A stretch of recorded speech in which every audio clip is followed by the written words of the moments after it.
गजब का जोश है। आज बढ़िया लगा, आप घर पाया तो अच्छा लगा मुझे।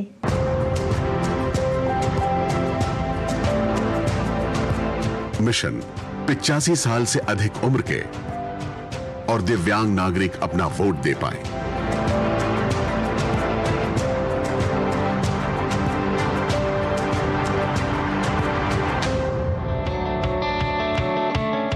इनके दिन की शुरुआत एसडीएम यानी सब डिविजनल मैजिस्ट्रेट के ऑफिस में सुबह सुबह हो जाती है। मतदाताओं के लिए बैलेट पेपर जारी किए जाते हैं। बैलेट बॉक्स चेक करके उन्हें बंद, लॉक और सील किया जाता है। टेम्पररी मोबाइल पोलिंग बूथ तैयार ताकि मतदान गुप्त रहे। कैमरे में इनके हर कदम को रिकॉर्ड किया जाता है।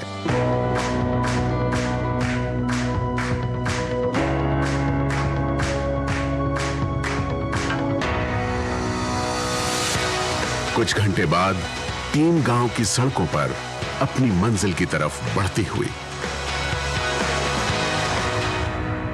पहला मतदाता बुजुर्ग है और दुर्बल है। इनका बेटा इनका प्रतिनिधि है।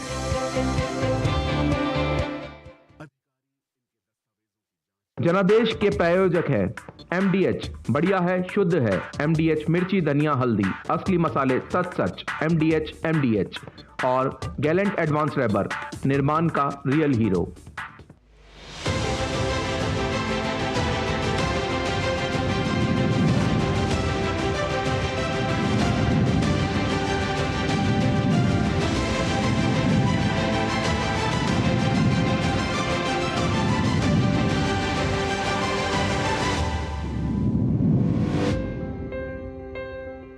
नमस्कार, हमारे विशेष कार्यक्रम जनादेश में आप सभी का बहुत बहुत स्वागत है।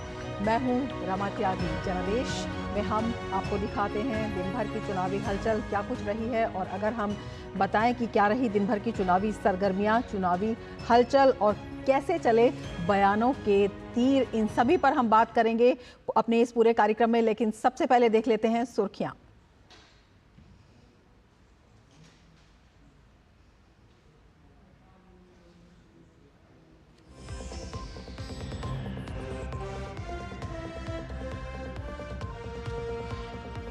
प्रधानमंत्री नरेंद्र मोदी ने पश्चिम बंगाल के मथुरापुर और ओडिशा के मयूरभंज, बालासोर, केंद्रपाड़ा में की जनसभा। कहा, बीते 10 साल में देश में वो सारे काम हुए हैं जिन्हें असंभव मान लिया गया था। ओडिशा में भाजपा की सरकार बनने का किया दावा।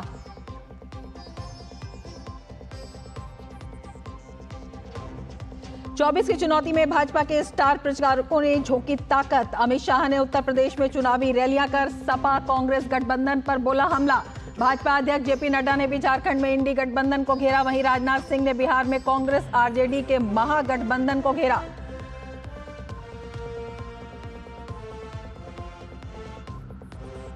चुनावी रण में विपक्ष ने भी तेज किया प्रचार। मल्लिकार्जुन खड़गे ने ओडिशा में बदलाव पर दिया जोर। राहुल गांधी ने पंजाब में कांग्रेस की न्याय गारंटी पर मांगे वोट।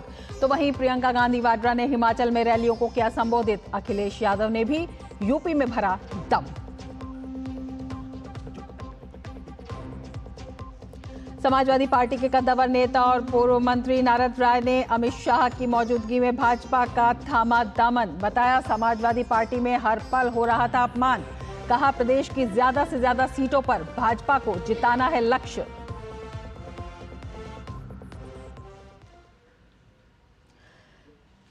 ओडिशा के मयूरभंज में प्रधानमंत्री ने चुनावी जनसभा में कहा कि बीते 10 साल में देश का आर्थिक सामाजिक मोर्चे पर तेज विकास हुआ है। जनता को मुफ्त इलाज और मुफ्त अनाज की सुविधा भी मिली है।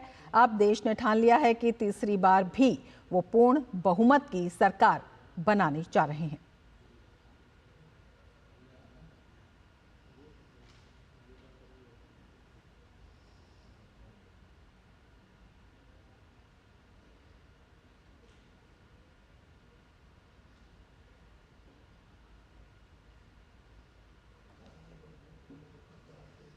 प्रधानमंत्री ने कहा कि बीते 25 साल से बीजेपी सरकार का नेतृत्व नवीन बाबू कर रहे हैं, लेकिन राज्य की जनता को सिंचाई से लेकर कई विकास कार्यों से वंचित रहना पड़ा है।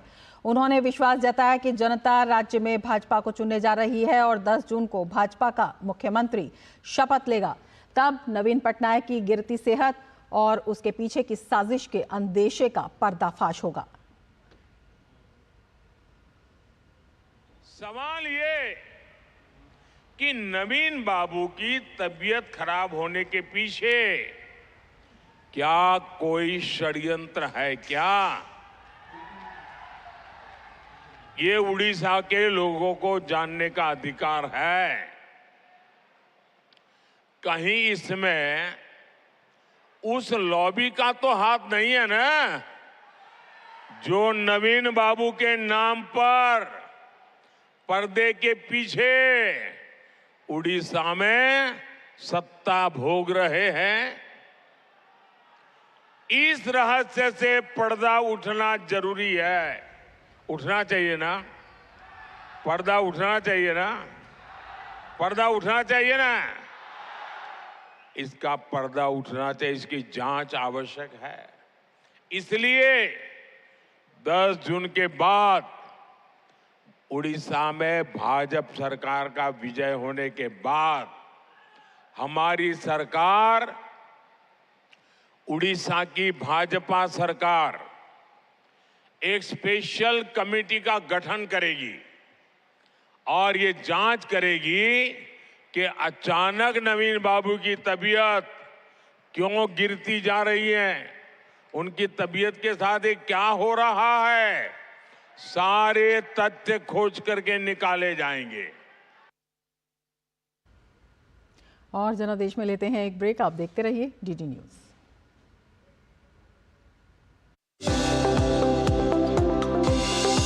लोकसभा चुनाव में कोई भी नागरिक अपने अधिकार से वंचित न रहे, इसके लिए चुनाव आयोग ने व्यापक इंतजाम किए हैं। चुनाव आयोग ने खास तौर पर दिव्यांगजनों और वरिष्ठ नागरिकों के लिए कुछ दिशा निर्देश जारी किए हैं, जिससे कि वह आसानी से मतदान कर सके। दिव्यांगजनों और वरिष्ठ नागरिकों के लिए मतदान केंद्र भूतल पर उपलब्ध होंगे और उन्हें अलग से कतार व प्राथमिकता दी जाएगी। मतदान केंद्र में रैंप और व्हीलचेयर की सुविधा उपलब्ध होगी। मतदान केंद्रों में सहायता के लिए स्वयंसेवक भी उपस्थित रहेंगे। मतदान केंद्रों में प्रवेश द्वार से मतदान कक्ष तक समतल रास्ते व साइनेज बोर्ड लगाए जाएंगे। मतदान पहचान पत्र, एपिक और मतपत्र की कॉपी ब्रेल में उपलब्ध होगी। सुविधाजनक उभरे हुए ब्रेल निशान वाली ईवीएम की सुविधा होगी। जिन व्यक्तियों को कम दिखता है उनके लिए आवर्धक लेंस या पत्र उपलब्ध होंगे। 85 साल से अधिक उम्र के लोगों और 40% से ज्यादा दिव्यांगता वाले व्यक्तियों को घर से मतदान की सुविधा होगी। इस सुविधा को पाने के लिए मतपत्र का फॉर्म 12D भरना होगा। इसे पूरी तरह गोपनीय रखा जाएगा। डीडी न्यूज द्वारा जनहित में जारी। उत्तर से दक्षिण तक प्रधानमंत्री नरेंद्र मोदी का धुआंधार प्रचार जारी है। बुधवार को पीएम ने ओडिशा में 3 विशाल जनसभाएं की। जनसभाओं में पीएम ने दावा किया कि 10 जून को ओडिशा में भी भाजपा सरकार बनेगी और 25 साल के बीजद शासन पर फुल स्टॉप लगेगा। वहीं पीएम ने 4 जून को देश की परिवारवादी पार्टियों के बिखरने की बात कही।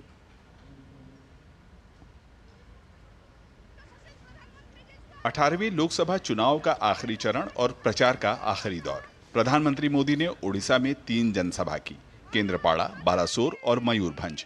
तीनों रैलियों में प्रधानमंत्री ने विश्वास जताया कि ऐतिहासिक रूप से 5 दशक बाद जनता भाजपा सरकार चुनने जा रही है। अद्भुत उमंग, उत्साह ये पक्का कर रहा है कि तीसरी बार मजबूत मोदी सरकार बनना तय है। साथियों, 5 दशक के बाद लगातार तीसरी बार पूर्ण बहुमत की सरकार बनाने का देश ने निर्णय कर लिया है। 4 जून के बाद एक बार फिर मोदी सरकार का भरोसा बीते 10 साल में किए गए विकास कार्यों और नामुमकिन लगने वाले मुद्दों पर स्पष्ट निर्णय की मुख्य वजह बन रहे हैं। प्रधानमंत्री ने गिनाया कि कांग्रेस के 60 साल के शासन पर 10 साल का मोदी सरकार का शासन भारी है। इन 10 सालों में गरीबों को पक्की छत मिली है, मुफ्त राशन और इलाज की व्यवस्था भी हुई है। साथ ही जम्मू कश्मीर से अनुच्छेद 370 भी हटा है। 10 साल पहले लोगों को लगता था कि घोटालों को रोकना असंभव था। 10 साल में बिना घोटाले की सरकार मोदी ने चला करके दिखाई है। 10 साल पहले लगता था कि आतंकवाद नहीं थामा जा सकता। हमने देश के बड़े शहरों को बम धमाकों से मुक्त करके दिखाया है। किसी ने सोचा नहीं था कि जम्मू कश्मीर में शांति आएगी। हमने 370 की दीवार गिराई। आज वहां लोकतंत्र का उत्सव मनाया जाता है। रिकॉर्ड मतदान हो रहा है। कोटि कोटि राम भक्त राम काज से जुड़े कार सेवक भी अयोध्या में मंदिर की उम्मीद छोड़ चुके थे। आज 500 साल का इंतजार खत्म हो चुका है। केंद्रपाड़ा की रैली में प्रधानमंत्री ने 2 दावे और किए। उन्होंने कहा कि 10 जून को उड़ीसा में भाजपा सरकार बनेगी और 25 साल के बीजेपी शासन पर फुल स्टॉप लगेगा। दूसरा, उन्होंने कहा कि 4 जून को देश की परिवारवादी पार्टियां भी बिखर जाएंगी और साथ ही बिखरेगा उनका गठबंधन भी।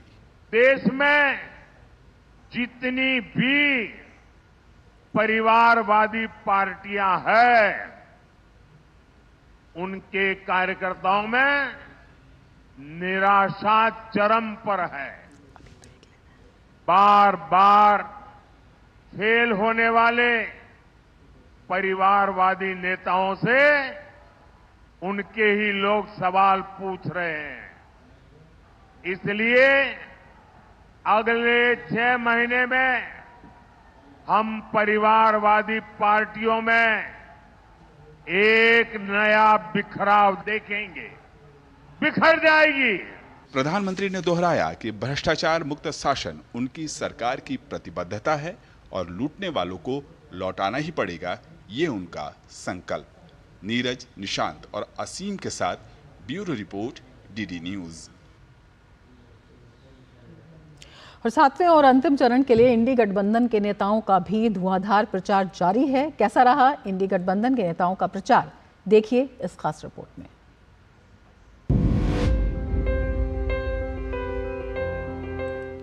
लोकसभा चुनाव अब अपने अंतिम पड़ाव से बस एक चरण दूर है। इंडी गठबंधन और उसके सहयोगी इसके लिए जमकर चुनाव प्रचार कर रहे हैं। कांग्रेस की महासचिव प्रियंका गांधी वाड्रा ने हिमाचल के कुल्लू में जनसभा की। प्रियंका ने कहा कि अगर केंद्र में हमारी सरकार आती है तो हम छोटे कारोबारियों और अन्य लोगों को रोजगार देंगे। कांग्रेस अध्यक्ष मल्लिकार्जुन खड़गे ने ओडिशा के बालासोर में हुंकार भरी, जबकि कांग्रेस नेता राहुल गांधी ने पंजाब के लुधियाना में एक पब्लिक रैली की। उन्होंने कहा कि पंजाब को अपनी पूरी ताकत के साथ ड्रग्स के खिलाफ लड़ना चाहिए। अब हम चाहते हैं कि अगर केंद्र में हमारी सरकार आए तो हम इसको और भी मजबूत बनाएं, क्योंकि हमारी पूरी विचारधारा ये है कि जो छोटे और मध्यम वर्ग के जो कारोबार है, जो इंडस्ट्री है, उसको हम मजबूत बनाएं, क्योंकि हमारी समझ ये है कि सबसे ज्यादा रोजगार इसी इंडस्ट्री से मिलती है जो छोटी और मध्यम होती है।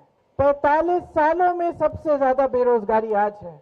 आसाम में और छत्तीसगढ़ में ये जो आदिवासी लोग हैं आज भी भूखे प्यासे मर रहे हैं। उनके लिए हम 10 केजी फ्री राइस देंगे। हर महीने हिंदुस्तान में करोड़ों परिवार जागेंगे, 9 बजे सुबह अपने बैंक अकाउंट को चेक करेंगे उसमें महीने का 8,500 रुपए सरकार आपको देती है। भाई और बहनों, करोड़ों परिवारों को महीने का 8,500 रुपए, साल का 1 लाख रुपया इंडिया की सरकार देने जा रही है। उधर सपा प्रमुख अखिलेश यादव ने उत्तर प्रदेश के मिर्जापुर में एक चुनावी जनसभा को संबोधित किया। उन्होंने कहा कि समाजवादियों के बाद इस सरकार ने राज्य में कोई काम नहीं किया है, जबकि बिहार में इंडी गठबंधन में सहयोगी राष्ट्रीय जनता दल के नेता तेजस्वी यादव ने भाजपा पर निशाना साधा। ट्रामा सेंटर बना दिया था, इस उम्मीद और इस भरोसे के साथ दिया था कि आने वाले समय में यहाँ पर हमारे गरीबों का इलाज हो जाएगा, दवाई मिल जाएगी, लेकिन आज भी वो नहीं चल पा रहा है। इसी तरह चाहे बस स्टैंड बनाया हो, वो भी सरकार नहीं चला पाई है। जितने भी काम दिए थे वो सब के सब अधूरे हैं। बिहार ने 40 में से 39 सांसद दिया इनको, गुजरात से भी ज्यादा सांसद दिया 10 सालों में, लेकिन बिहार को ठेंगा मिलेगा और गुजरात को सब कुछ मिलेगा, ऐसे नहीं होगा। इसलिए बिहार की जनता इस बार सबक सिखाएगी। इधर पश्चिम बंगाल में मुख्यमंत्री ममता बनर्जी ने कोलकाता में रोड शो किया। Bureau report, DD news.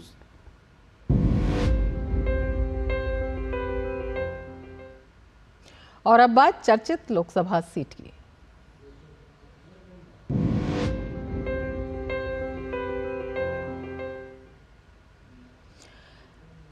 इस लोकसभा चुनाव में वाराणसी की सीट पर देश भर की निगाहें हैं, जहां से प्रधानमंत्री नरेंद्र मोदी लगातार तीसरी बार चुनावी मैदान में हैं। क्या है बनारस का सियासी मिजाज? पिछले 10 सालों में कितना बदला बनारस, और बनारस में कैसे बह रही है विकास की गंगा? देखिए इस खास रिपोर्ट में।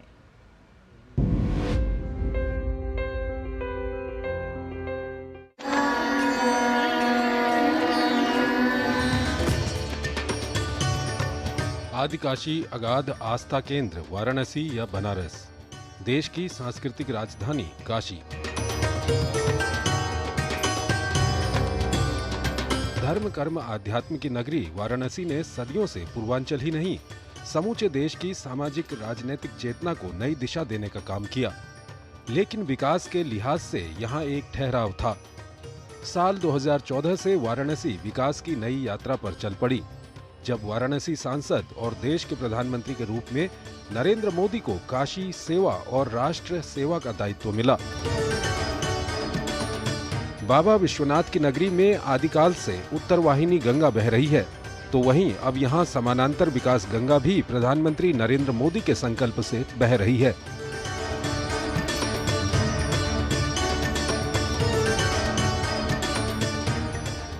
लेकिन आज 10 साल के बाद मैं पूरे भावुकता से कह सकता हूं, आज मुझे लगता है कि मां गंगा ने मुझे गोद लिया है। गौरवशाली परंपरा वाले प्राचीन शहर वाराणसी की आध्यात्मिकता को संजोकर आधुनिक कलेवर देने का काम खुद प्रधानमंत्री नरेंद्र मोदी के दिशा निर्देशन में शुरू हुआ, जिसका साक्षात उदाहरण काशी विश्वनाथ धाम का विकास है। काशी विश्वनाथ कॉरिडोर निर्माण से न केवल मां गंगा और गंगाधर के मध्य के अवरोध हटे, बल्कि प्रतिदिन लाखों श्रद्धालुओं का सुविधाजनक दर्शन सुनिश्चित हुआ। जनता को जहां काशी में कल्पनातीत विकास दिखाई पड़ता है, तो वहीं राजनीतिक विरोधियों के अलग तर्क हैं। इस बार का जो चुनाव हो रहा है, ये जनता लड़ रही है, जनता का आशीर्वाद है, जनता का प्यार है, क्योंकि जनता अब चुनाव जो इस बार का अपना वोट देने जा रही है, वो अपने हक और अधिकार की बात कर रही है। महज एक दशक में काशी ने व्यापक और आशातीत बदलाव देखा है। वाराणसी को करीब 13,000 करोड़ रुपए की परियोजनाओं से संवारा जा रहा है, जिसके तहत 400 करोड़ रुपए की लागत से काशी विश्वनाथ धाम कॉरिडोर का निर्माण कराया गया। वहीं यूपीआईडीएस एग्रो पार्क में दुग्ध प्रसंस्करण यूनिट बनास काशी संकुल डेयरी की स्थापना की गई। इसके अलावा 186 करोड़ रुपए की लागत से भव्य रुद्राक्ष कन्वेंशन सेंटर का निर्माण वाराणसी में किया जा चुका है। इसके साथ ही वाराणसी में बेहतर सड़कों, बाईपास और हाईवे का जाल बिछाया गया है। वाराणसी लखनऊ, वाराणसी आजमगढ़ और वाराणसी गोरखपुर हाईवे को 6 लेन के रूप में निर्मित किया गया है। इस बीच युवा अपेक्षाओं को नई उड़ान देने के लिए आध्यात्मिक काशी आधुनिक काशी में वाराणसी के गंजारी गांव में अंतर्राष्ट्रीय क्रिकेट स्टेडियम का निर्माण जारी है। वहीं संपूर्णानंद स्पोर्ट्स स्टेडियम सिगरा में 206 करोड़ की लागत से स्पोर्ट्स कॉम्प्लेक्स का निर्माण हो रहा है। इसके अलावा वाराणसी में national institute of fashion technology की स्थापना से युवाओं और उद्यमियों को नई उम्मीद मिली है। मोदी जी के आने के बाद से काशी में जैसे विकास, उन्होंने कहा था ना कि माँ गंगा ने बुलाया। उन्होंने इस देश में स्वच्छता के आंदोलन का पहला फावड़ा भी चलाया, तो 80 घाट पे चलाया। आज हमारे घाट चमत्कृत करने वाले हैं, उनकी साफ सफाई। माँ गंगा को उन्होंने कहा तो माँ गंगा को गिरने वाले हर नाले को उन्होंने काशी में टैप करा दिया। सीवेज ट्रीटमेंट प्लांट की क्षमता बढ़ा के आज माँ काशी की गंगा एकदम स्वच्छ, निर्मल, अविरल है। वहीं किसान कल्याण और नारी सशक्तिकरण के लिहाज से भी गत एक दशक में काशी में नए प्रतिमान गढ़े गए हैं। काशी में किसान कल्याण योजना के तहत 81,000 किसानों को 257.57 करोड़ ऋण मिला है, जबकि किसान सम्मान निधि के तहत 1 लाख किसानों को 244.36 करोड़ रुपए की सहायता मुहैया कराई गई है। वाराणसी में हुए विकास कार्यों को लेकर काशीवासी बेहद संतुष्ट हैं। नए फ्लाईओवर, शहर का सुंदरीकरण और मडवाडीह जैसे स्टेशनों के विस्तार से आमजन और पर्यटकों की सुविधा में इजाफा हुआ है। ये अद्भुत नज़ारा मैंने देखा तो मुझे अपनी आंखों पे भी आश्चर्य हुआ कि इतना शानदार रेलवे स्टेशन, जो पहले यहाँ कभी तो एक छुटमुट का एक इंफ्रास्ट्रक्चर था, आज वो जो है अद्भुत रेलवे स्टेशन देखने को मिला। आधुनिक वाराणसी में Kashi integrated command and control centre का निर्माण किया गया है, जबकि कई मल्टी लेवल पार्किंग का विकास, खिड़किया घाट, नमो घाट पर्यटन का विकास आध्यात्मिक काशी को आधुनिक कलेवर प्रदान करते हैं। साल 2014 में 3,71,000 वोटों से ज्यादा अंतर से जीत, 2019 में 4,79,000 से ज्यादा मतों के अंतर से जीत प्रधानमंत्री नरेंद्र मोदी ने इस सीट से दर्ज की। अब जबकि विपक्षी गठबंधन ने यहां संयुक्त उम्मीदवार उतारा है, जब यहां पर इस बार सपा का कोई भी कैंडिडेट नहीं है, तो लोगों की दिलचस्पी हार और जीत में नहीं है, बस केवल लोग ये देखते हैं कि जीत का अंतर इस बार क्या रहता है। कैमरा पर्सन मोर मुकुट शर्मा के साथ अश्विनी कुमार मिश्र, डीडी न्यूज, वाराणसी। तो वाराणसी सीट पर है देश भर की निगाहें। हमारे संवाददाता अश्विनी मिश्र हमारे साथ जुड़ रहे हैं सीधे वाराणसी से। अश्विनी, अगर वाराणसी की बात की जाए तो विश्व भर में सबसे प्राचीनतम शहरों में से एक है वाराणसी। अध्यात्म और संस्कृति की गंगा इसे कही जा सकती है, वहां इसका संगम मिलता है और 2014 से राष्ट्रीय राजनीति का ये केंद्र भी बना हुआ है। प्रधानमंत्री लगातार तीसरी बार वहां से चुनाव लड़ रहे हैं। किस तरह का सियासी मिजाज आप देख रहे हैं?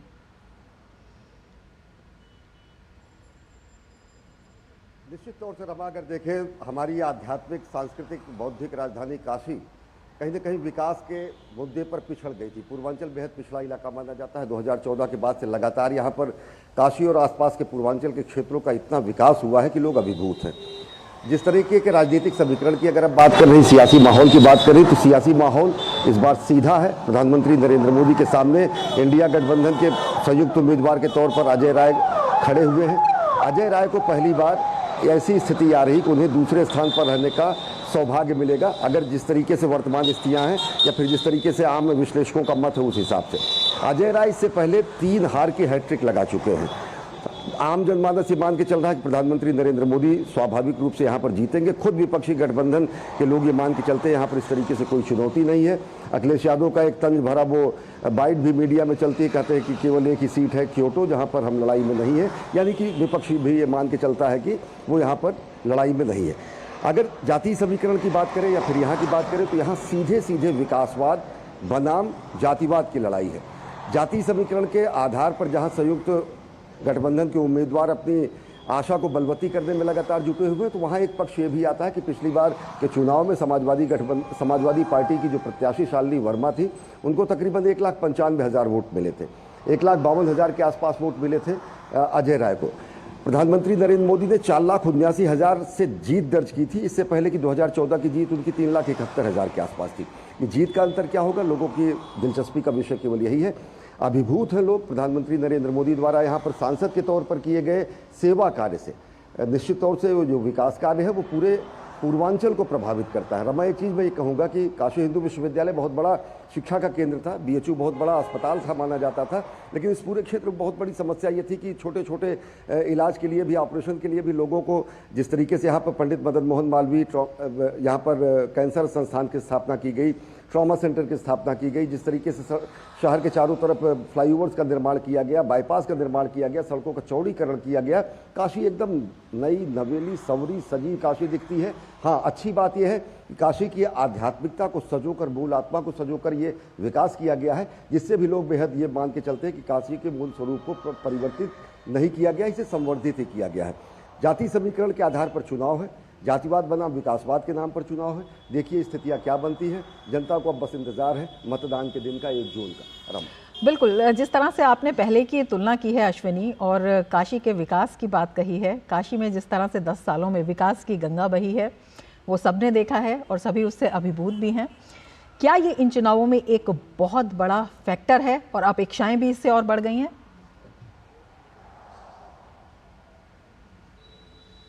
निश्चित तौर से काशी ही नहीं, समूचे पूर्वांचल में काशी की जो चमकती छवि है, दिव्य भव्य नव्य जो काशी का स्वरूप है, वो लोगों की ये बताता है। सबसे बड़ी बात आप मान के चलिए, काशी विश्वनाथ धाम के अगर विस्तार की बात करें, माँ गंगा यहाँ पर अपनी दिशा मोड़ देती थी भगवान विश्वनाथ के चरण धोने के लिए, लेकिन लोगों के अतिक्रमण ऐसे होते थे कि माँ गंगा और भगवान विश्वनाथ के बीच में एक अवरोध था, सदियों से अवरोध था। उस अवरोध को समाप्त करके गंगाधर से गंगा को मिलाने का महान भगीरथ कार्य अगर किसी ने किया तो प्रधानमंत्री नरेंद्र मोदी के कुशल नेतृत्व में हुआ।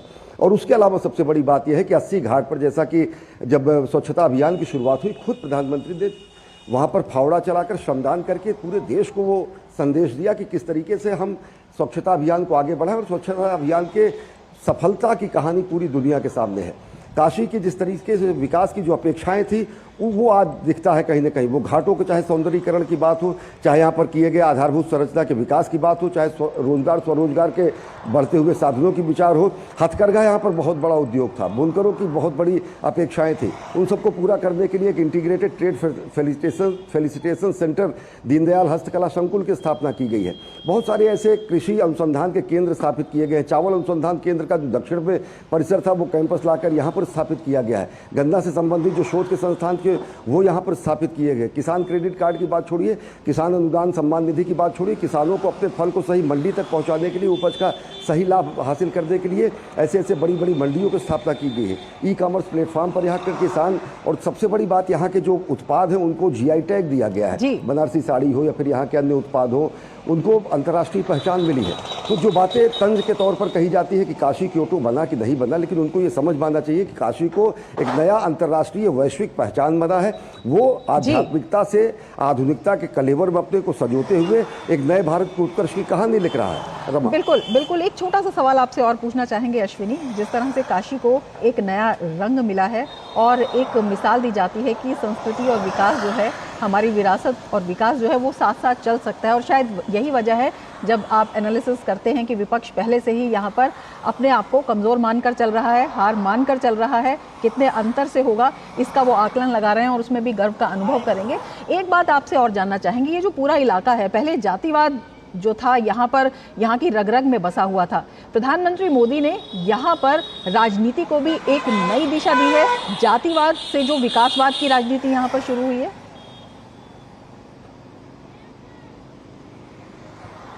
निश्चित तौर से रमा बेहद महत्वपूर्ण परिवर्तन है ये भारतीय राजनीतिक संदर्भों में। उत्तर प्रदेश की राजनीति, खासकर पूर्वांचल की राजनीति और बिहार की राजनीति साफ तरीके से जातिगत गठजोड़, जातिगत गठबंधन, जातीय गुणागणित इसी आधार पर दशकों से तय होते आए हैं। लेकिन आज की स्थिति अगर आप देखें 2014 के बाद से, तो सभी जातिगत जो समीकरण है, जो सभी जातिगत दूरभिसंधियां हैं, जो सभी जातिगत सामाजिक गठबंधन हुए थे, वो ध्वस्त हुए हैं। वो ध्वस्त इस मायने में हुए हैं कि एक बड़ा वर्ग जिनको लाभ मिला, वो गरीबों की कोई जाति नहीं होती है। एक बड़ा वर्ग जो वंचित है उनकी कोई जात नहीं होती, शोषित पीड़ित उपेक्षित की कोई जाति नहीं होती। और केंद्र सरकार की सारी योजनाएं उन लोगों को मिली है जिनको सर्वाधिक इसकी आवश्यकता थी। विकास के निचले पायदान पर खड़ा हुआ आदमी जब अपने को उससे योजनाओं के लाभार्थी होने का गौरव के अनुभूत करता है, तो वही अंत्योदय की परिकल्पना होती है। जातीय समीकरण निश्चित तौर से 2014 के बाद टूटे हैं। जातीय आधार पर बने हुए राजनीतिक दलों के अपने गठबंधन तो हैं, लेकिन वो भी जो जातीय आधार पर वोटिंग होती थी वो पैटर्न टूटा है लोगों के, और भारतीय लोकतंत्र की भी एक मिसाल बनकर उभर रहा है। बिल्कुल बिल्कुल, ये महत्वपूर्ण परिवर्तन है। बिल्कुल बिल्कुल, आप नजर बनाए रखें। अश्विनी, बहुत शुक्रिया तमाम जानकारी के लिए। आगे बढ़ेंगे। पटना साहिब सिखों के 10वें गुरु श्री गोविंद सिंह की महाराज का जन्मस्थल है। इस पर हम बात करेंगे, इस सीट के बारे में भी बताएंगे, लेकिन उससे पहले ले लेते हैं एक ब्रेक। आप देखते रहिए टीडी न्यूज। आज दही बड़ा खाने का मन है। वाह क्या स्वाद! असली स्वाद तो MDH दही बड़ा रायता मसाले से ही आता है। मोदी जी जैसे एक बटन दबाते हैं तो किसान का 6000 सालाना सीधा उसके बैंक खाते में जाता है, वैसे ही जब आप वोटिंग के दिन कमल का बटन दबाएंगे तो वोट सीधा मोदी जी को जाएगा। इसलिए कमल का बटन दबाएं और मोदी जी को तीसरी बार प्रधानमंत्री बनाएं। कमल का बटन दबाएं, भाजपा को जिताएं। मैं क्या जी, सब जानते हैं, जहां दिखे मारियो, अपना समझ के खा लियो।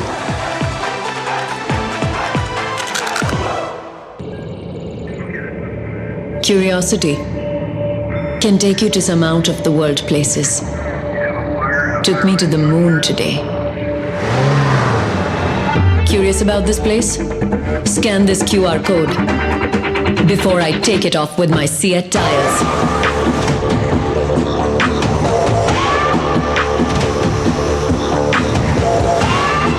Seat, crafted for the curious. 3 crore बहनों को लखपति दीदी बनाएंगे, ये है मोदी की गारंटी।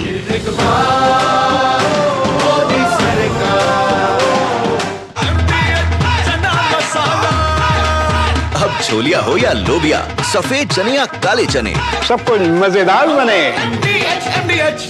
डॉक्टर ऑर्थो ऑयल के रेगुलर मसाज से जॉइंट हेल्थी रहते हैं, और अगर प्रॉब्लम बहुत पुरानी है तो डॉक्टर ऑर्थो कैप्सूल्स साथ लेना ना भूलें। अब दर्द भी घुटने टेकेगा। के बाद फिर से आपका स्वागत है और अब बात पटना साहिब संसदीय क्षेत्र की। पटना साहिब सिखों के 10वें गुरु श्री गुरु गोविंद सिंह महाराज का जन्मस्थल नए परिसीमन के बाद पटना साहिब संसदीय क्षेत्र के रूप में अस्तित्व में आ चुका है। 2009 में लोकसभा चुनाव हुआ तो यहां से भाजपा नेता शत्रुघ्न सिन्हा चुनाव जीते। 2014 का चुनाव भी शत्रुघ्न सिन्हा ने जीता। 2019 में पार्टी ने रविशंकर प्रसाद को मैदान में उतारा और वो भी जीते। यानी ये क्षेत्र जब से अस्तित्व में आया तब से भाजपा के पास ही रहा। इस बार क्या है इस लोकसभा क्षेत्र का चुनावी मिजाज, देखिए हमारे संवाददाता कुमार आलोक की ये स्पेशल रिपोर्ट।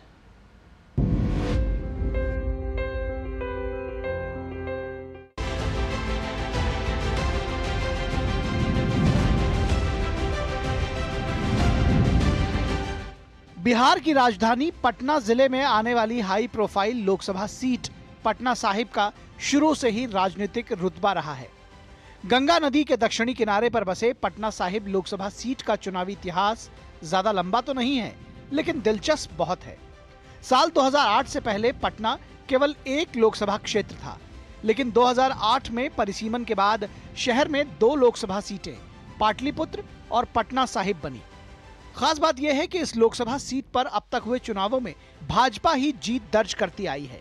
भाजपा ने इस सीट से एक बार फिर अपने दिग्गज नेता रविशंकर प्रसाद को मैदान में उतारा है, जिन्होंने पिछली बार शत्रुघ्न सिन्हा को करारी मात दी थी। रविशंकर प्रसाद इस बार मतदाताओं से पटना साहिब में किए गए अपने विकास कार्यों के आधार पर वोट मांग रहे हैं। पटना में मेट्रो आया कि नहीं आया, बन रहा है। अटल पथ बनकर तैयार हो गया कि नहीं, रेलवे से जमीन लेने में बिहार सरकार का भी सहयोग था। और एयरपोर्ट बन रहा है, गंगा जी पर 4 पुल, एक ठीक हो गया, 3 बन रहे हैं। तो मैं बड़े बड़े काम करता हूँ, बड़े बड़े काम करूँगा। देखिए, हम हो या मेरे विधायक संजीव चौरसिया हो दीघा क्षेत्र के, हम लोग सतत काम करने वाले लोग हैं। कौन सपना अधूरा, हम लोग के सपने बड़े होते हैं। राम मंदिर बन गया, मुझे माता जानकी का सीतामढ़ी में बया मंदिर भी बनवाना है। दूसरी तरफ इंडी गठबंधन से कांग्रेस प्रत्याशी डॉक्टर अंशुल अविजित को टिकट मिला है। अंशुल पूर्व लोकसभा अध्यक्ष मीरा कुमार के पुत्र हैं। अंशुल का कहना है कि उनके पास पटना के विकास का पूरा रोड मैप है अगर जनता उनको मौका देती है तो वो पटना तथा इस संसदीय क्षेत्र की सूरत बदल देंगे। मैंने अपना एक निजी मैनिफेस्टो पटना के लिए जारी किया और उसमें खुसरूपुर से लेकर खुसरूपुर का जल जमाव या फतुआ का जैम हो या दनियावा में पानी नहीं आ रहा, यहाँ पर मोहल्ले बस्ती में पानी की जो किल्लत है, जो बिजली है यहाँ पर परेशानी जो कर रही है, रोड जो उखड़ा हुआ है, स्वास्थ्य की जो समस्या है और जो प्राथमिक जो हमारे स्कूल हैं जो जर्जर हो चुके हैं, लोग परेशान हैं, त्रस्त हैं और बदलाव चाहते हैं। उधर नेताओं के दावों और वादों से अलग स्थानीय जनता की भी मुख्तलिफ राय है। बहुत कुछ हुआ है, पहले से आज में बहुत अंतर आया है। जगह जगह पुल बन गए, 4 लेन बन गया, मेट्रो का विकास हो ही रहा है, मेट्रो जगह जगह मेट्रो का ये बन रहा है। कुछ नहीं किए, सारा पटना तो जाम रहता है। देखिए कूड़ा कचरा सब जो है रोड में, हम लोग के कहियो ताकने नहीं आए। विकास बोलता है पूरे पटना में, खास करके पटना साहिब वाले क्षेत्र में। आज जितने पुल पुलिया, जितनी साफ सफाई, हर चीज़, लाइटिंग जो भी पटना में है, मुझे नहीं लगता था कि ये सपना से कम नहीं पूरा होता है। पटना साहिब लोकसभा सीट की बात की जाए तो इस सीट के तहत 6 विधानसभा सीटें आती हैं, जिनमें बख्तियारपुर, दीघा, बांकीपुर, कुम्हरार, पटना साहिब और फतुहा शामिल है। वहीं इस सीट के लोकसभा इतिहास पर नजर डालें तो इस सीट पर पहला चुनाव 2009 में हुआ था, जिसमें भाजपा की ओर से शत्रुघ्न सिन्हा ने जीत हासिल की थी। 2014 में भी शत्रुघ्न सिन्हा ने लगातार दूसरी बार भाजपा के टिकट पर जीत दर्ज की थी। वहीं 2019 के चुनाव में भाजपा नेता रविशंकर प्रसाद ने कांग्रेस प्रत्याशी के तौर पर लड़े शत्रुघ्न सिन्हा को हराकर जीत दर्ज की थी। अब ऐसे में 4 जून को देखना दिलचस्प होगा कि जीत का सेहरा किसके सर पर सजता है। पटना साहिब सीट सन 2009 में अस्तित्व में आई। तब से लेकर 2019 तक भारतीय जनता पार्टी यहां पर अजेय रही। पिछली बार यानी सन 2019 में भाजपा के रविशंकर प्रसाद ने बड़ी जीत हासिल की थी। इस बार उनके सामने अंशुल अभिजीत हैं, जो जगजीवन राम के पोते और मीरा कुमार के बेटे हैं। भाजपा के लिए ये सेफ सीट मानी जाती है, लेकिन अंशुल अभिजीत इसे कड़े मुकाबले में तब्दील करने की पूरी कोशिश कर रहे हैं। कैमरामैन ललित के साथ कुमार आलोक, डीडी न्यूज, पटना साहिब।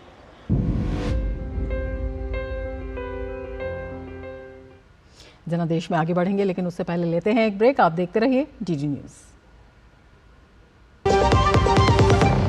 जीरा से प्यास बुझाएं, डाइजेशन के लिए मस्त, शरीर में नमक पानी का बैलेंस बनाए।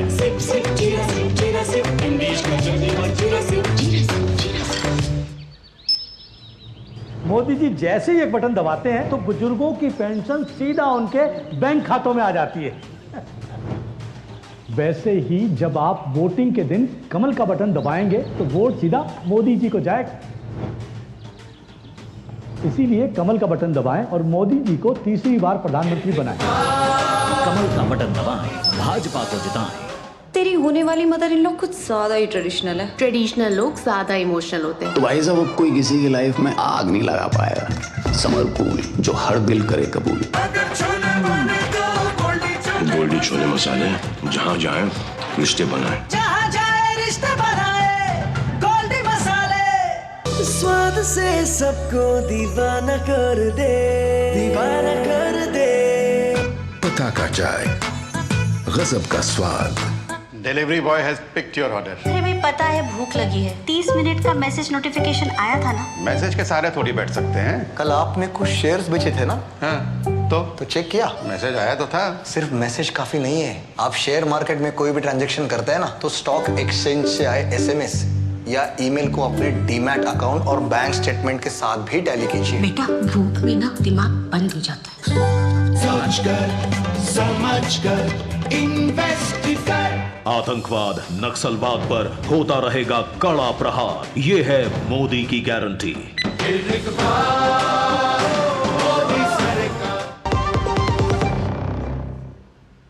ब्रेक के बाद फिर से आपका स्वागत है। लोकसभा चुनाव के 7वें चरण में उत्तर प्रदेश की मिर्जापुर लोकसभा सीट पर भी मतदान होगा। मिर्जापुर लोकसभा सीट से एनडीए की सहयोगी अपना दल सोनेलाल की नेता अनुप्रिया पटेल चुनावी मैदान में है। वहीं दूसरी तरफ कांग्रेस सपा गठबंधन से डॉक्टर रमेश बिंद चुनाव लड़ रहे हैं।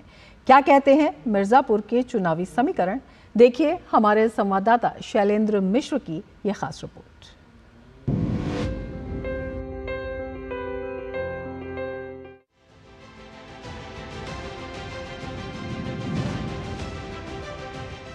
उत्तर प्रदेश का मिर्जापुर अपनी सांस्कृतिक विरासत की वजह से प्रदेश में अहम मुकाम रखता है। मिर्जापुर जिले में लोकसभा चुनाव को लेकर जोर आजमाइश तेज हो गई है। यह सीट कभी कांग्रेस का गढ़ हुआ करती थी, लेकिन 40 सालों से कांग्रेस मिर्जापुर में जीत की राह देख रही है। वहीं तीसरी बार चुनाव जीतकर इतिहास बनाने के लिए एनडीए के सहयोगी अपना दल की अनुप्रिया पटेल मेहनत कर रही हैं, तो दूसरी ओर इंडी गठबंधन ने उनकी हैट्रिक रोकने के लिए पूरी ताकत झोंक दी है। मिर्जापुर में अपने पिछले 10 साल के विकास कार्यों को लेकर अनुप्रिया पटेल इस बार भी जीत का दावा करती नजर आ रही हैं। मिर्जापुर की तस्वीर बदली है। 2014 से पहले वो सब कुछ जो मिर्जापुर में कभी नहीं था, शिक्षा की दृष्टि से, स्वास्थ्य की दृष्टि से, कनेक्टिविटी की दृष्टि से, वो सब कुछ इन 10 वर्षों में यहाँ पहुँचा है। और मिर्जापुर का 10 वर्षों में जो बदलाव हुआ है, जो विकास हुआ है, मैं उसकी बात अपने आम जनमानस के बीच में कर रही हूं और तीसरी बार एनडीए के प्रत्याशी के रूप में उनका आशीर्वाद पाने की आकांक्षी भी हूं। भाजपा से टिकट कटने के बाद भदोही के मौजूदा सांसद रमेश बिंद को इस सीट से उतारकर सपा ने अनुप्रिया के विजय रथ को रोकने की भरपूर कोशिश की है। बड़े मुद्दे आप देख रहे हैं कि बेरोजगारी, महंगाई एकदम चरम सीमा पे है।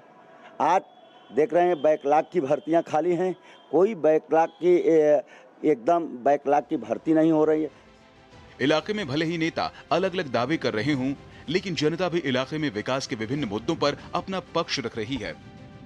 मिर्जापुर के विकास का मुद्दा है। देखिए, अस्पताल हुआ है और गांव का विकास हुआ है, सड़क का विकास हुआ है, तो रेलवे स्टेशन, हॉस्पिटल, कुछ काम किए हैं भाजपा गवर्नमेंट ने, लेकिन बेरोजगारी मेन मुद्दा है। मिर्जापुर लोकसभा सीट फूलन देवी की वजह से भी जानी जाती है। फूलन देवी चंबल के बीहड़ों से होते हुए इसी मिर्जापुर सीट के जरिए 2 बार लोकसभा पहुंची थी। बात करें मिर्जापुर लोकसभा सीट की, तो इसके अंतर्गत 5 विधानसभा सीटें आती हैं, जिनमें मिर्जापुर, चुनार, मड़िहान, छानबे और मझवा शामिल है। 1952 से लेकर अब तक यहां पर 7 बार कांग्रेस जीती है। वहीं 4 बार सपा ने भी इस सीट पर जीत दर्ज की है। वहीं बसपा, भाजपा व अपना दल एस ने 2-2 बार, भारतीय जनसंघ, जनता पार्टी और जनता दल ने 1-1 बार जीत हासिल की है। पर्यटन के लिहाज से बेहद महत्वपूर्ण मिर्जापुर लोकसभा क्षेत्र में ही विंध्याचल मंदिर और चुनार का किला आता है। मिर्जापुर लोकसभा से गंगा नदी भी गुजरती है। इस लोकसभा सीट से किस गठबंधन के उम्मीदवार को जीत हासिल होगी, इस पर सभी की निगाहें लगी रहेंगी। कैमरामैन कमलेश कुमार के साथ शैलेंद्र मिश्र, DD news, Mirzapur.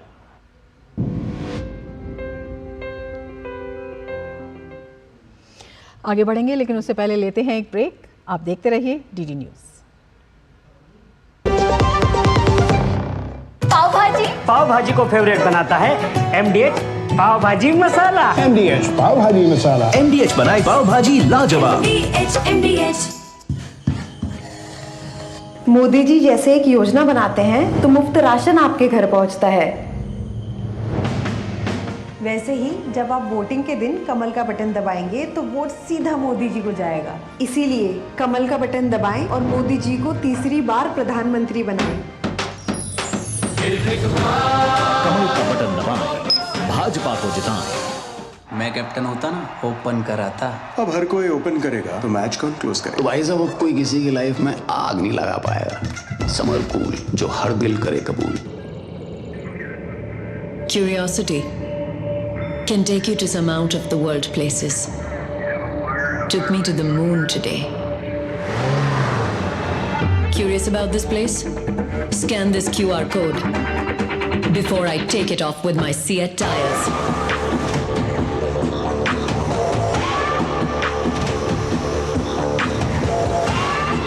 Seat, crafted for the curious.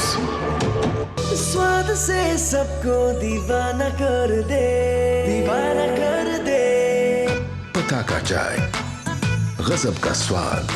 घुटना, कंधा या कमर, चाहे जैसा हो दर्द, डॉक्टर ऑर्थो आपको देता है दर्द से पूरी आजादी। ये कोई टेम्पररी पेन किलर नहीं, आयुर्वेदिक औषधि है। MDH का किचन किंग किचन में हो तो हम सब कुछ बना सकते हैं। बैंगन का भरता, आलू गोभी, भिंडी मसाला और भी बहुत कुछ।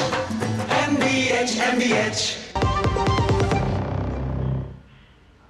ब्रेक के बाद फिर से आपका स्वागत है। आगे बढ़ते हैं जनादेश में। केंद्रीय गृह मंत्री और भाजपा नेता अमित शाह ने उत्तर प्रदेश के बलिया में जनसभा को संबोधित किया। उन्होंने जनसभा के दौरान कश्मीर से अनुच्छेद 370 को हटाने का जिक्र किया। अमित शाह ने पीओके के मुद्दे पर कांग्रेस पर जमकर हमला बोलते हुए कहा कि पीओके भारत का हिस्सा है और हम इसे लेकर रहेंगे। 70 साल से कांग्रेस धारा 370 को रोक कर बैठी थी। नरेंद्र मोदी जी ने उसको समाप्त कर दिया और हमेशा के लिए कश्मीर को भारत का हिस्सा बना दिया। पाक ऑक्यूपाई कश्मीर हमारा है या नहीं है? जोर से बोलो, है या नहीं है? ये कांग्रेस वाले हमें डराते हैं। वो कहते हैं कि पाकिस्तान के साथ एटम बम है, पाक ऑक्यूपाई कश्मीर की बात मत करो। मैं आज बताने आया हूं,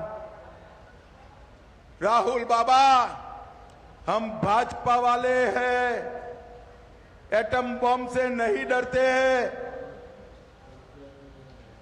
पाक ऑक्यूपाई कश्मीर भारत का है, रहेगा और हम इसको लेकर रहेंगे, लेकर। लोकसभा चुनाव के लिए बिहार की 40 संसदीय सीटों पर चुनावी घमासान जारी है। पुरुष मतदाताओं की अपेक्षा महिला मतदाता ज्यादा मतदान करती दिख रही हैं। इस बढ़ते रुझान के बीच क्या है बिहार का सियासी पारा, देखते हैं धीरज कुमार की इस खास रिपोर्ट में।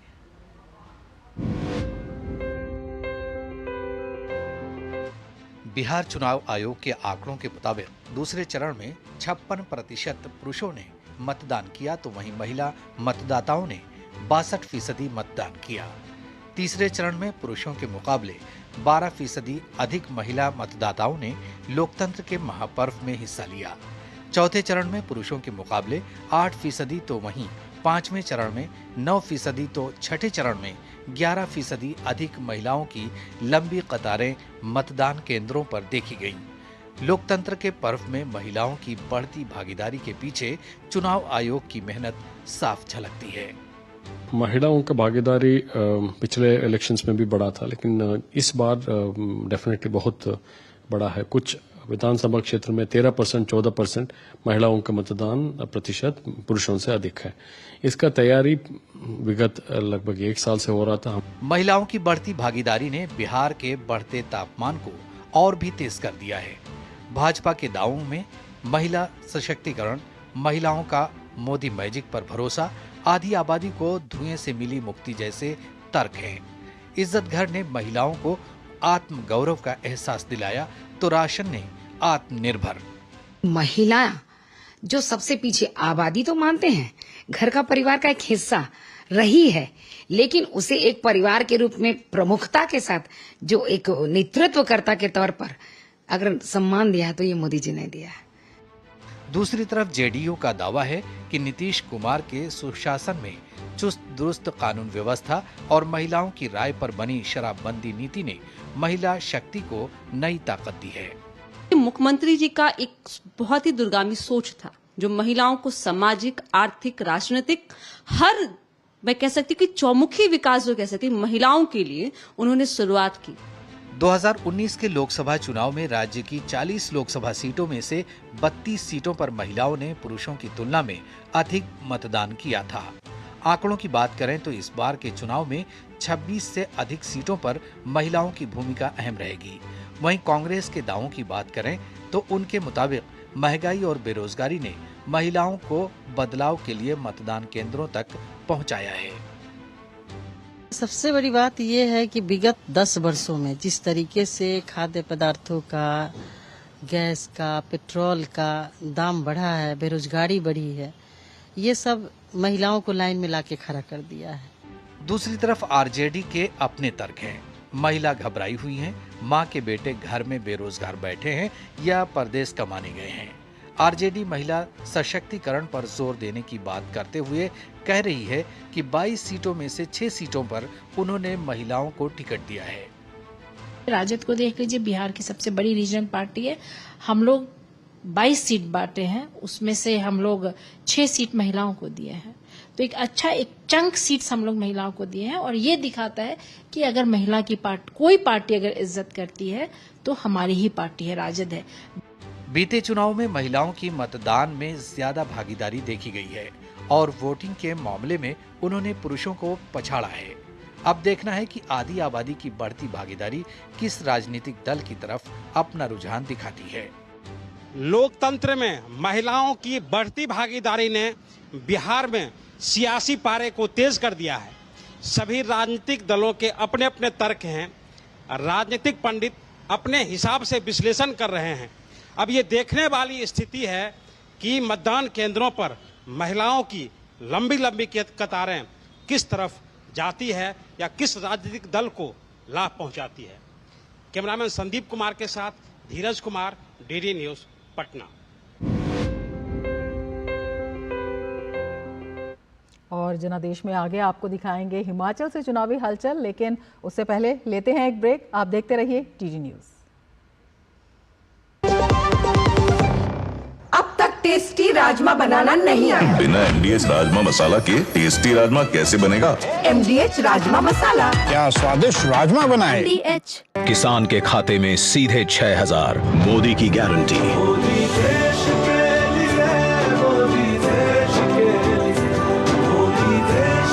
फिर एक बार मोदी सरकार।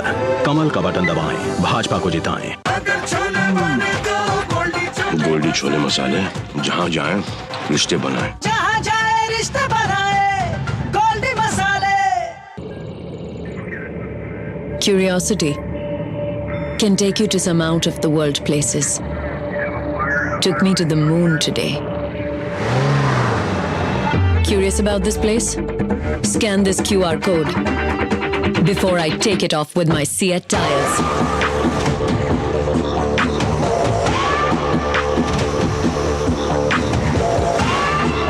Seat, crafted for the curious. मैं क्या जी, सब जानते हैं, जहां दिखे मारियो, अपना समझ के खा लियो। क्या हुआ? I have lost everything काका। मैंने अपनी 3 साल की सारी सेविंग्स ज्यादा फायदे के चक्कर में नए ट्रेंड्स पे लगा दी। Relax and move to proper investments like mutual funds. वो regulated है, verified भी है and are handled by experts. अब तो मैं पूरा जीरो पे आ गया हूँ। थैंक्स काका। अब सब सही है। म्यूचुअल फंड निवेश बाजार जोखिमों के अधीन है। योजना से जुड़े सभी दस्तावेजों को ध्यान से पढ़ें। 3 करोड़ बहनों को लखपति दीदी बनाएंगे, ये है मोदी की गारंटी।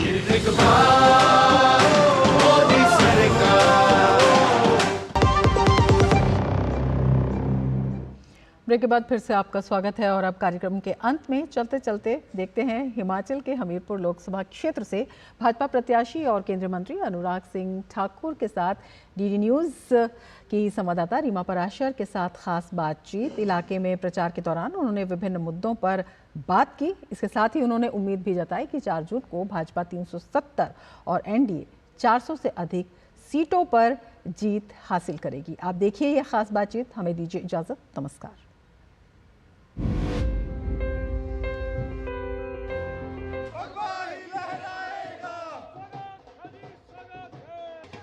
अंतिम चरण का चुनाव बस कुछ ही घंटे बाकी है जब प्रचार थमने वाला है और हम इस वक्त जिनके जनसंपर्क अभियान में आए हैं वो कोई और नहीं बल्कि केंद्र में मंत्री, बीजेपी के युवा नेता, हमीरपुर से 4 बार के सांसद और 5वीं बार यहीं से मैदान में उतरे अनुराग सिंह ठाकुर हैं। इसी तरह से वो यहाँ हमीरपुर में लोगों से मिल रहे हैं, जगह जगह जाकर पैदल यहाँ पर जनसंपर्क अभियान उनका चल रहा है। हमारी कोशिश रहेगी उनसे बात करने की, लेकिन फिलहाल शुरुआत तस्वीरों से करते हैं और उसके बाद अनुराग जी से बातचीत शुरू करेंगे।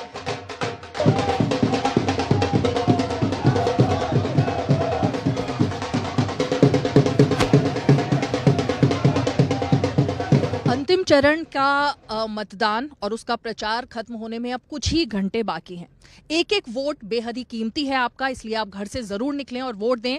और इस एक एक वोट की कीमत को समझते हुए इस वक्त हमारे साथ जो बेहद ही खास मेहमान हैं वो केंद्र में मंत्री, युवा नेता और हमीरपुर से 4 बार के सांसद और इस बार भी हमीरपुर से जनता के बीच में जनसंपर्क कर रहे हैं। एक एक वोट मांगने के लिए निकले हुए हैं क्योंकि आपका एक एक वोट कीमती है। हम जरा सीधे अनुराग जी से ही बात करते हैं। अभी हमने आपको दिखाई कि किस तरह जनसंपर्क अभियान में महिलाएं हों, बच्चे हों, बेहद ही उत्साह दिखाई दे रहा था। तो शुरुआत हिमाचल से ही करते हैं, लेकिन कुछ और मुद्दों पर भी बात करेंगे। बहुत बहुत स्वागत है अनुराग जी आपका। स्वागत आपका देवभूमि में और वीरभूमि हिमाचल में।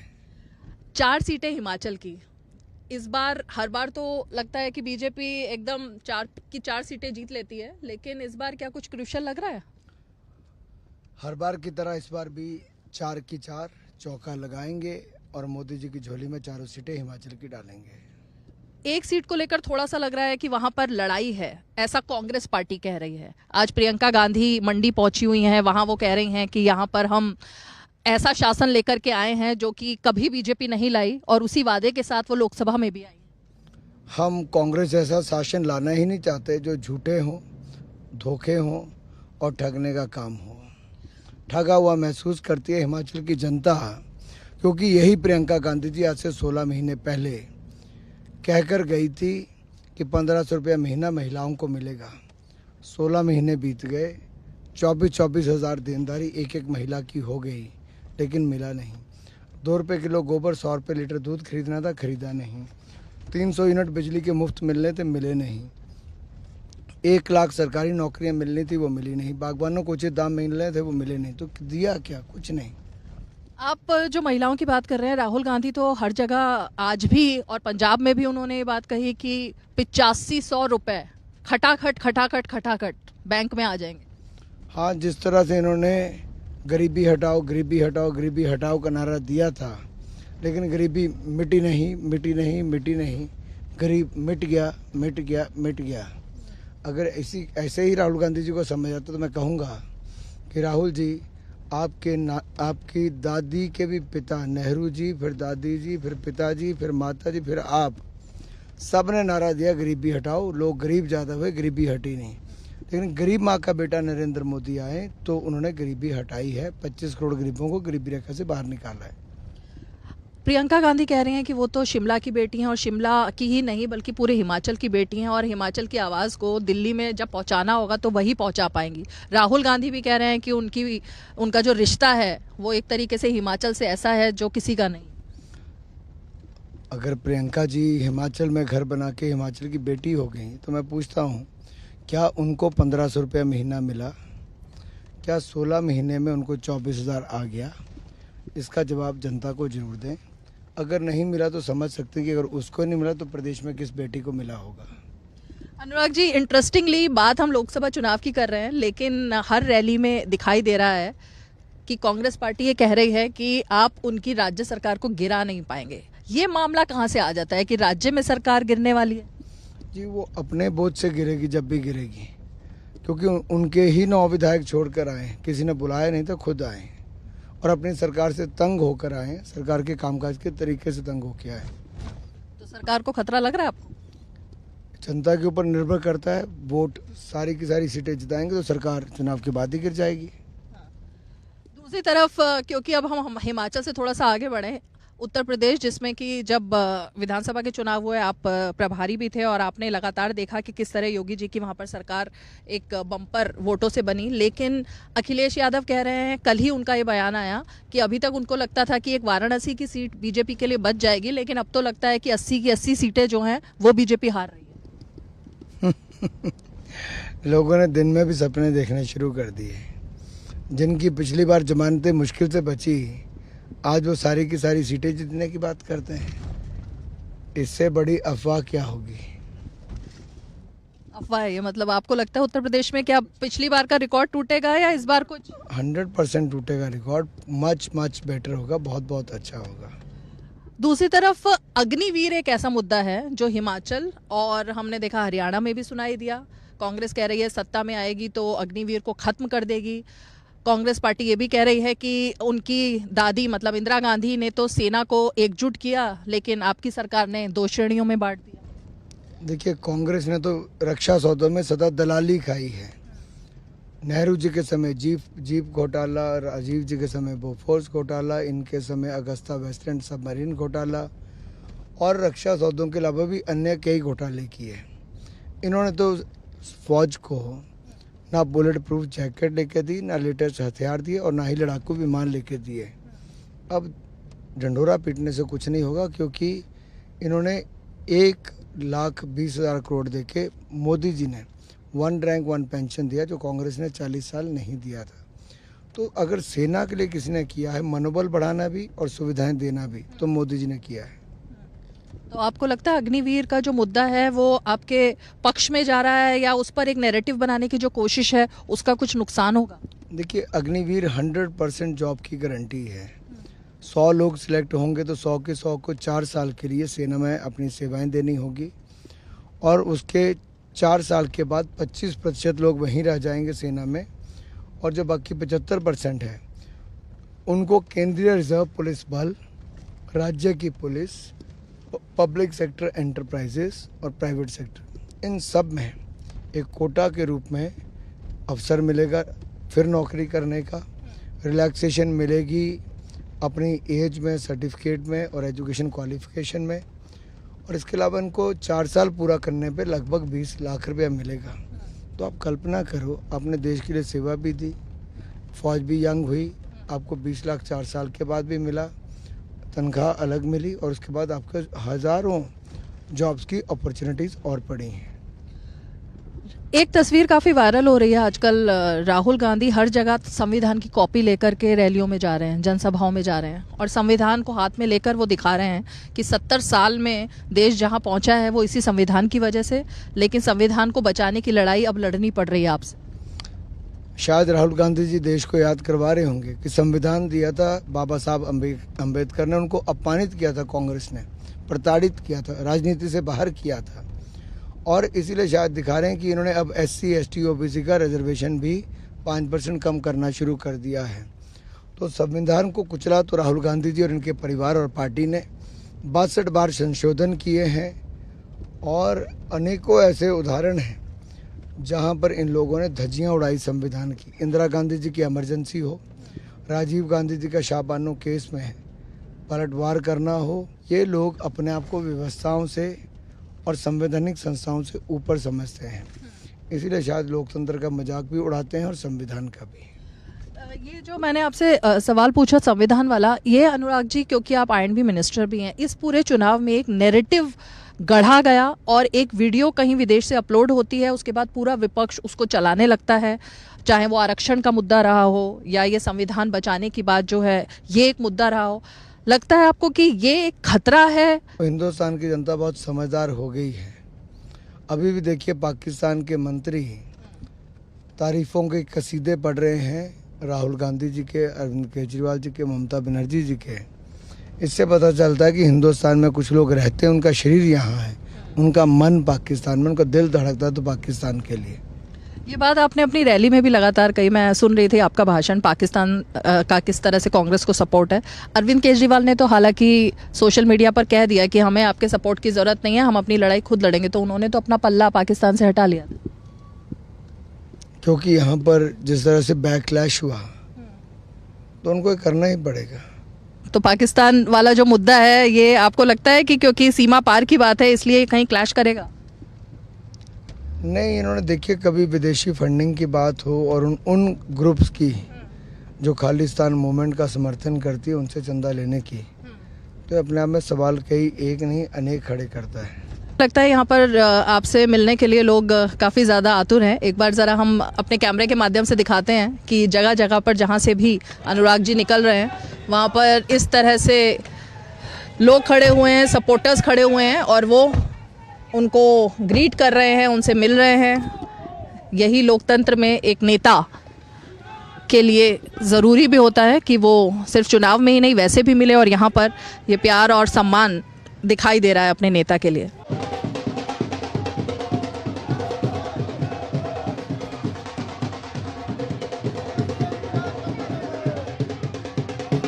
पर आपने जो काम किया उसकी वजह से है, या आपको लगता है इसकी कोई और वजह है क्योंकि आप हिमाचल के बेटे हैं?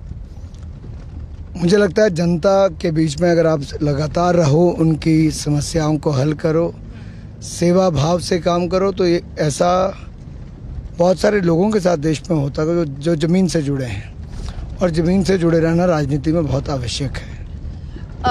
भ्रष्टाचार एक मुद्दा जो शुरू से लेकर अब तक इस चुनाव में सबसे ज़्यादा मुखर रहा। ईडी और तमाम चीज़ों पर बात हुई। अरविंद केजरीवाल बाहर निकल के वो बात कर रहे हैं, लेकिन अब ये कहा जा रहा है रैलियों में जाकर, एक नैरेटिव जिसकी हम बात कर रहे थे, कि बीजेपी ने 10 साल में इतना भ्रष्टाचार किया कि वो विश्व की सबसे अमीर पार्टी बन गई। 55 साल कांग्रेस ने राज किया, लेकिन वो क्यों नहीं बन पाई? ऐसे बयानों पे मुझे हंसी आती है, क्योंकि भारतीय जनता पार्टी के पास आज 300 से ज़्यादा सांसद लोकसभा में और 100 के लगभग राज्यसभा में, 400 सांसद हैं, 18 राज्यों में सरकारें हैं। हमें कुल चंदा मिला 6500 करोड़। ममता बनर्जी जी की एक राज्य में सरकार है, चंदा मिला 1600 करोड़। कांग्रेस के पास मुश्किल से 2 राज्यों में सरकारें हैं, सांसद 40-45 है, उनको चंदा मिला लगभग 1500-1600 करोड़ से ज़्यादा। अब तुलना करके बताइए हमारा कितना होना चाहिए? हम तो बहुत कम मिला है, हमें बहुत कम मिला है।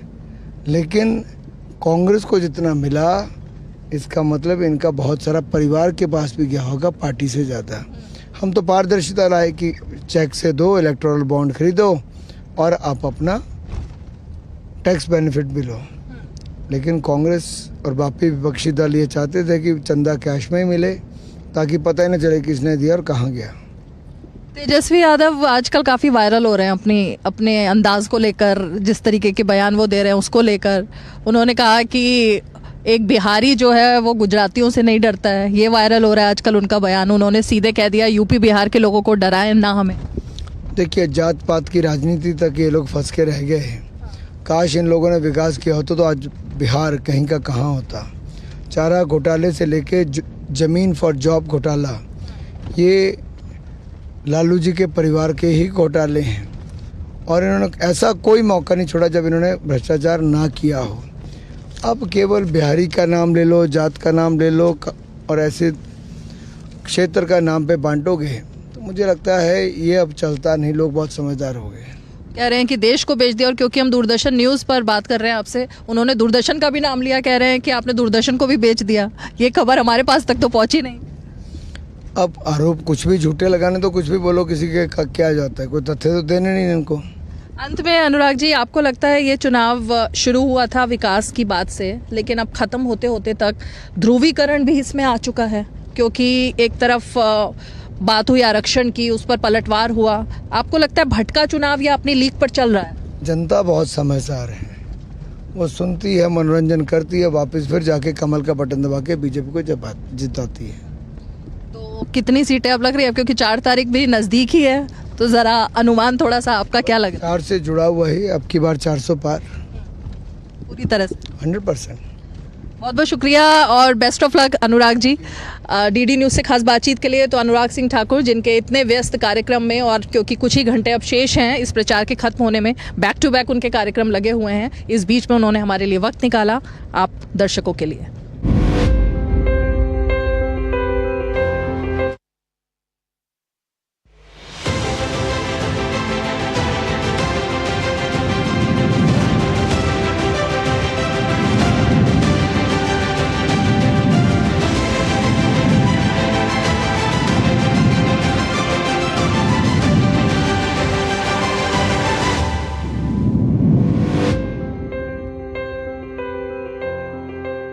जनादेश के प्रायोजक थे MDH, बढ़िया है, शुद्ध है। MDH मिर्ची, धनिया, हल्दी, असली मसाले सच। MDH और गैलेंट एडवांस रबर, निर्माण का रियल हीरो।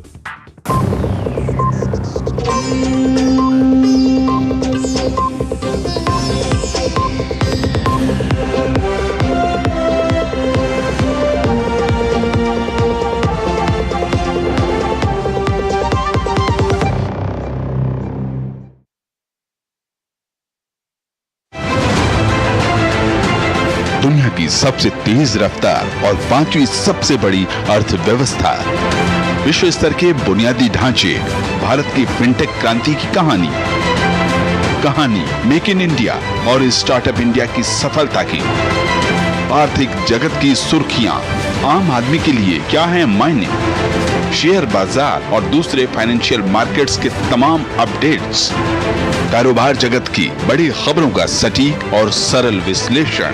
देखिए इकोनॉमी टुडे सोमवार से शुक्रवार सुबह 9:30 बजे सिर्फ डीडी न्यूज पर।